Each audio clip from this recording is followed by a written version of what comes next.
So welcome back to ETCS Bites Back. And apologies to those who've been waiting a while for this session. I've been rather busy working on the East Coast deployment project. Anyway, we're going to have a look at track ahead free and what it means.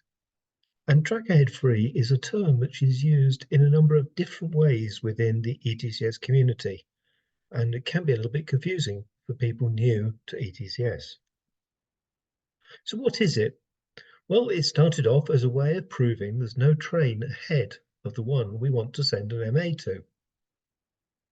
Obviously, it can be difficult for the interlocking and the RBC to work out which train ought to be getting a movement authority and that there is no other train in front of it, particularly if the train could be in the same train detection section. So the facility can be used as part of start of mission, when we're operating in SR or OS and want to step up to full supervision, or for transitions into an ETCS area. And as we will see as we go through this talk, there have also been opportunities to use the same technique for other purposes, and they can be both positive and have negative implications. So let's start with the TAF function as described in the subsets, where a request is made to the driver. This is typically used for start of mission. And at start of mission, the trackside may not be able to deduce there is no train in front. If the train is, say, 100 meters from the start of the next section, there is potentially another short train in the same train detection section. So in this particular example, you can see the train is a good distance back from the start of the next section. And so there is this potential of what's often called a ghost train to exist between the two. Now, obviously, if you're a driver, you're not going to press start if you can see there is another train ahead of you. However, people do make mistakes. Visibility may be poor. Perhaps in some platforms there may be a curvature and it may not be possible to see the train ahead. So in this situation, the driver might press start, but we don't want the trackside to issue an unrestricted movement authority. And so to prevent that happening, one technique is to ask the driver to confirm that the track ahead is free. How does that work? Well, in level 2, and this only applies to level 2, not to level 1, the RBC sends a request to the onboard. And that request is using message 34. Message 34 tells the onboard that it needs to ask the driver for whether the track ahead is free at a particular location. Now, this TAF message can be shifted, a bit like message 33 that we've looked at before. Message 33, as you'll remember, is the shifting of a movement authority, and it can have a negative value of D_ref. I think that is the only variable in messages that can have a negative value. And within message 34, the start and length of the area where the driver will be requested to confirm the line ahead is clear is defined. This means that if the driver couldn't possibly see to the end of the section until they are, say, 100 meters from it, then the message would not appear. So there's no chance that they were tempted to accept it when they couldn't actually confirm the line is properly clear. So once the train gets into the area of what's known as a window, then the prompt is displayed on the DMI, and you can see it here. Now the driver has the option of selecting yes, but they should only do that if they can actually confirm that the line ahead is clear. And whilst this message is displayed, they can continue to drive the train in the current mode and it will be supervised by ETCS. If they don't do anything and leave the window, then the message will disappear. So how's it used? Well, the driver would select start, and the trackside will determine that it can't be sure that the track between the front of the train and the start of the next section is clear. And so the trackside would normally issue a movement authority with an OS mode profile up to the start of the next session, and that will be accompanied by a TAF request. And when the driver acknowledges TAF, The trackside will now know that the section of line is clear and therefore can replace the MA with an unrestricted MA, resulting in FS. So to have a look at that as an example, the MA request is sent from the onboard when the driver presses start, but the trackside can't determine the line ahead is clear, and so it sends a movement authority. It adds to that an OS mode profile as far as the start of the next section, and it also sends the message 34, the TAF window, to the train. As the train now proceeds and enters the TAF window, then the TAF display will appear for the driver, and it's up to the driver when they wish to accept it. They should look out of the window and check the line is clear. As the train proceeds, at some point, the driver will decide that the line ahead is clear and they will acknowledge the TAF. And at that point, a track ahead free granted message is sent from the onboard to the trackside. That confirms that the driver has operated the control, and now it is safe for the movement authority to be upgraded to full supervision. And so a replacement MA is sent by the trackside, and the mode changes to FS. The same sort of principle can be used for stepping up. If a train is running on site, for instance, then the TAF request can be sent as it approaches the start of a new section, just like start a mission, enabling the train to step up to FS a little bit earlier. Similarly, if the train was in SR, then the request can be sent on the approach to the section where the MA is available.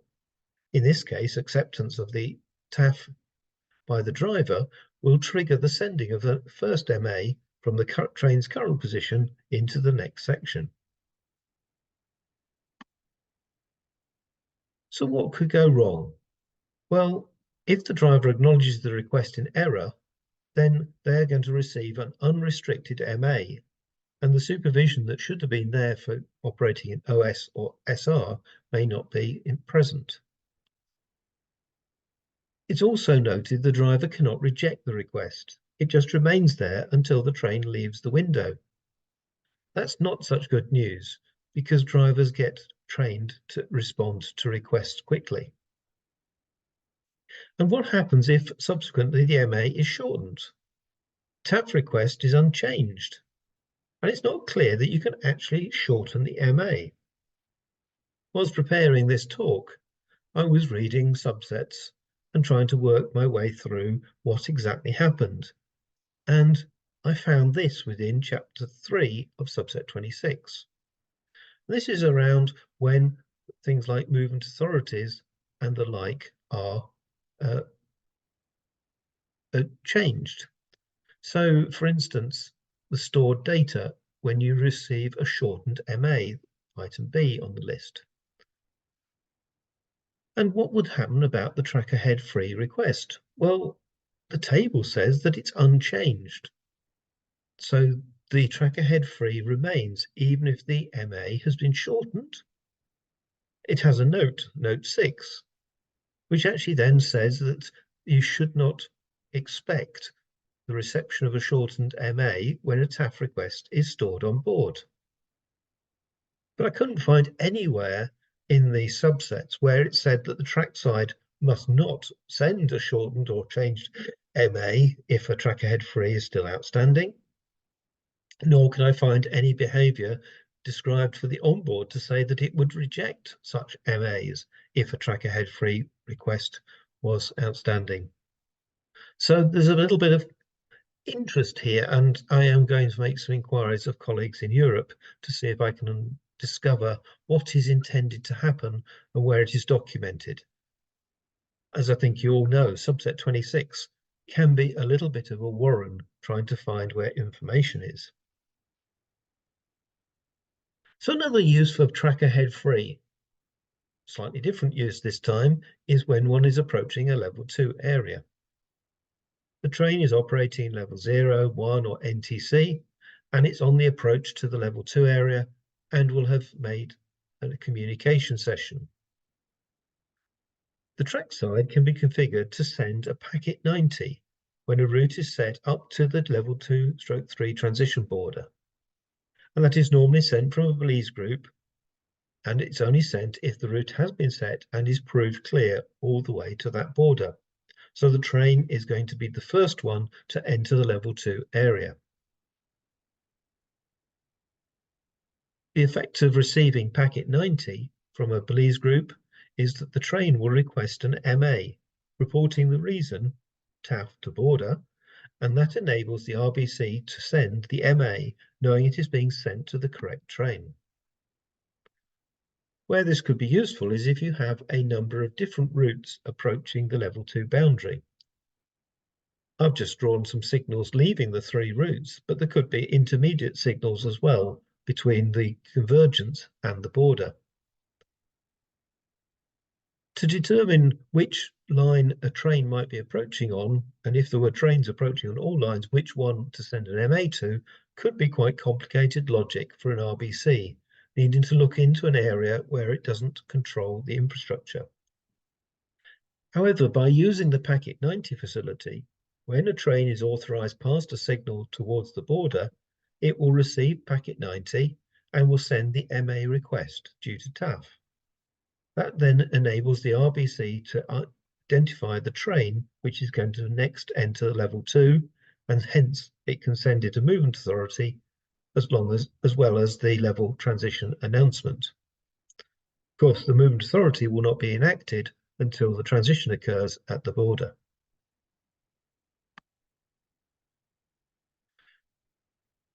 Now, track ahead free is also a term used in ATAF, or automatic track ahead free. And this is useful where we don't want to ask the driver to confirm the line ahead is clear. Many operators are not happy that the driver has to take on the responsibility, and also there are risks associated with using the TAF for the driver facility. There are lots of times where the driver has to acknowledge a prompt quickly.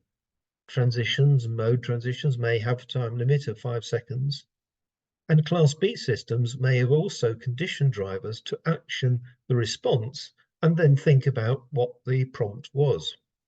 For instance, the GB automatic warning system allows 2 seconds for the driver to respond. The horn sounds, they hit the button. And after that, they will think about why the horn sounded. Was it a cautionary signal? Was it a speed restriction? And so there is a potential that the driver will see the TAF icon come up and immediately acknowledge it without actually doing the checks.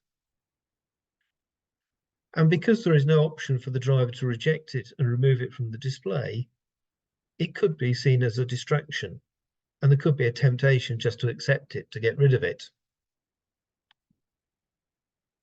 So the objectives of an ATAF process are the same as the TAF process. But we're trying to confirm that this time using the system that there's no possibility of a ghost train being ahead of the train that we're authorizing to enter the forward route. And this same facility can actually be used to detect unauthorized movements or exceedances and react to them. And also the reaction could be used if you lose proving within the route. Now, the problem with extending these a feature to cover other situations means that you sometimes get unintended consequences. So where will we find out about automatic track ahead free? Well, the ERTMS user group, and the website is ertms.be, has published a number of guidelines, and one of them, number 69, refers to ATAF. And that was updated in 2019 to cover baseline 3.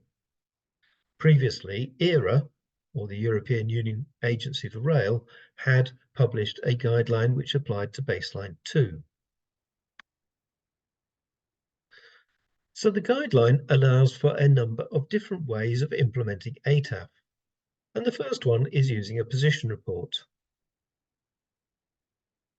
This correlates the reported position from the train with the occupation of the train detection sections. And providing both occur in a small time window from each other, then you can be sure that the train that you are communicating with is the one that has caused a train detection section to go occupied. The value of the time can be configured in the interlocking or the RBC, and it can apply whichever sequence the two events are recorded. And typically it is used when you're operating on OS or possibly an SR, and it will enable an unrestricted full supervision MA to be sent to the train. So let's have a look at how it might work. And this diagram is out of the guidelines. At the top, we have the confidence interval. And this confidence interval will be the greatest confidence interval that could legitimately occur with the train in the location of the ATAF system. And so you need to refer to subset 41 to understand how great the overreading and underreading amounts might be. However, note that whilst it is stated in there that the maximum is typically 5 meters plus 5% of distance traveled, there are trains that operate which actually do not meet that requirement. So you may need to increase the allowed confidence interval to allow for trains of a particular type or where a Blees group has not been read. That confidence interval gives you a tolerable ATAF distance back for the min safe front end to be from the replacement joint. And that defines an ATAF location. Here it is shown that the ATAF location is after the marker marks the entrance of the forward section. But if the replacement joint is close to that marker, the ATAF location may be before the marker or signal. On approach to the forward section, the onboard is instructed by the trackside to send a position report when its max safe front end reaches the replacement joint. So let's have a look at how this works in practice and have a look at some timing diagrams.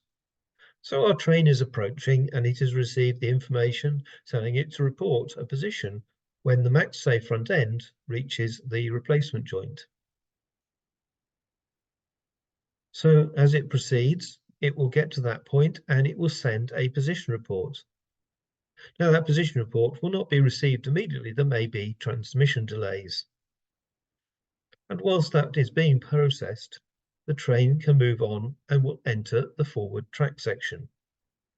Entering the forward track section will be reported to the RBC, which will now start to compare whether it has already received the position report or is waiting for it, and it will wait a period of time. So let's have some timing diagrams. So the max safe front end passes D-lock, the replacement joint. And at some point, the train occupies a train detection section, and that will start a timer. And provided that the position report is received and correctly processed before that timer expires, then we have success, and an FSMA can be issued. If we have a look at a different sequence, again, the max safe front end is passes the D-lock, and now the position report is transmitted and received quickly. Perhaps the train was going slower. Perhaps the communication and processing systems are faster. And with the train occupying the forward section subsequently, then the test is satisfied that the position report was received before the train occupied the train detection section and any timer expired. And lastly, let's consider again that the max safe front end has passed the D-lock, but now the train occupies the train detection section and the timer is started. But perhaps the track circuit or axle counter has failed, and so when the position report is received, it is after the timer has expired. So the ATAF process will fail. And if it fails, then the train would normally be left in on-site or SR and not receive an unrestricted MA. A second method described in the ATAF guidance is to use a conditional emergency stop, or CES. In this instance, the train is issued with an unrestricted, full supervision movement authority for the forward section. This can apply with the train approaching in full supervision, on-site, or SR. Normally, one would expect it to be in on-site or SR as part of starter mission, or where you want to step up. But as we'll see, some applications also use it to detect a failure of proving of the forward section, hence we need to include FS. When the first train detection section reports occupied, or other proving is lost, a conditional emergency stop is sent to the train. And if the train does not consider that it has already entered that forward section, and that's based on the min safe front end, then the CES will be accepted, and that will lead to a brake intervention, or most likely a trip. So in the diagram here, we have the replacement joint, and as the train triggers that, a CES message is sent to the train. And the CES stop location, shown on the diagram, is offset from the replacement joint by a distance to allow for the confidence interval of the train, so that when the CES is received, the min safe front end of any train that has actually entered the forward section will be beyond that CES stop location. If, however, another train or a failure has occurred, then the min safe front end will not have passed the CES stop location, and the CES will be accepted. So the sequence is then, as desired, the train enters the forward section, the CES is sent with a location based on that predicted confidence interval, and we're back to subset 41, although we may wish to also add in an extra margin. The train will compare the min safe front end to the CES location and either accept or reject the CES. And if it rejects the CES, it will continue in whatever mode it has been instructed to travel in based on the movement authority. And as it enters the forward section, as we said at the beginning of this process, it will have an unrestricted FS, movement authority. Now, as I mentioned, some implementations have extended its use. Originally, it was intended just to prove the entry into the first section from start of mission or when operating in OS or SR. But if you continually prove the forward route and generate a CES if any of the proving is lost, either the first train detection point or anything else, then you can send the CES to the train. Now, what are the drawbacks? Well, if the confidence interval for some reason is higher than you expected, perhaps a Belize group has been missed, then the CES may be accepted in error, and you may need to have a bigger margin in your CES location. Also, the loss of communications will prevent the CES being received. And so the train which has already received an unrestricted MA, resulting in FS for the forward section, will not be affected. One option to resolve this is, if the train is in OS, is to send it an OS mode profile for the forward section. And when the CES is rejected, which is reported back to the trackside, then you upgrade the movement authority to remove the OS mode profile. But of course, that only works if you restrict it to where a train is operating in SR or OS on approach.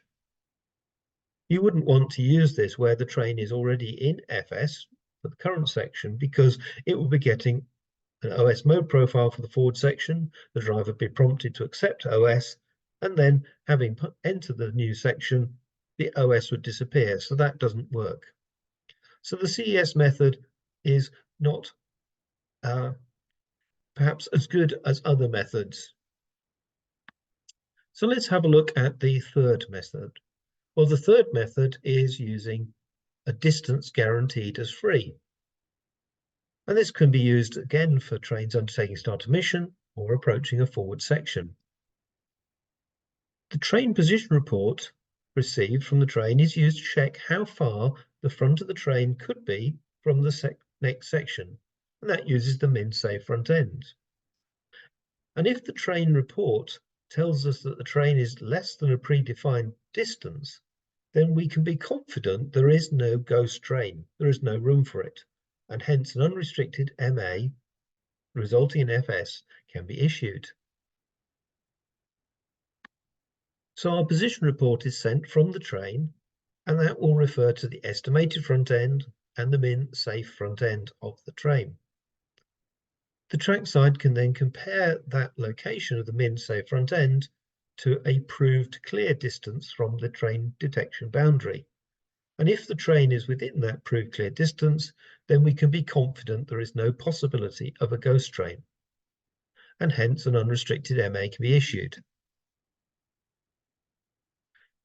If, however, the train is further away from the boundary, then the position report would tell us that the train is outside that proved clear distance.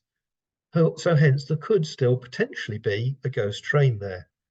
So we leave the train operating in on-site or SR until it enters the proved clear distance, reports a new position, and then we can step up to FS. And since it will be continuing in OS, then if there was a ghost train, the driver would be able to observe it and stop short of the obstruction. So this has been quite a long talk. I hope it's made sense. You may want to watch some bits of it again. We've looked at the options to request the driver to provide confirmation that the track ahead is free, and some of the pros and cons of that. We've looked at track ahead free being applied up to a level transition. We've also had a look at automatic TAF, or ATAF, and the guideline with the 3 different methods. And we've also mentioned that the same principles could be used to detect unauthorized movements or loss of route proving. And whilst it seems like a good thing to do, it does have some drawbacks. And each implementation needs to do some safety analysis to decide how to manage the situations. So I hope you found that useful, and next time we'll be having a look at level crossings.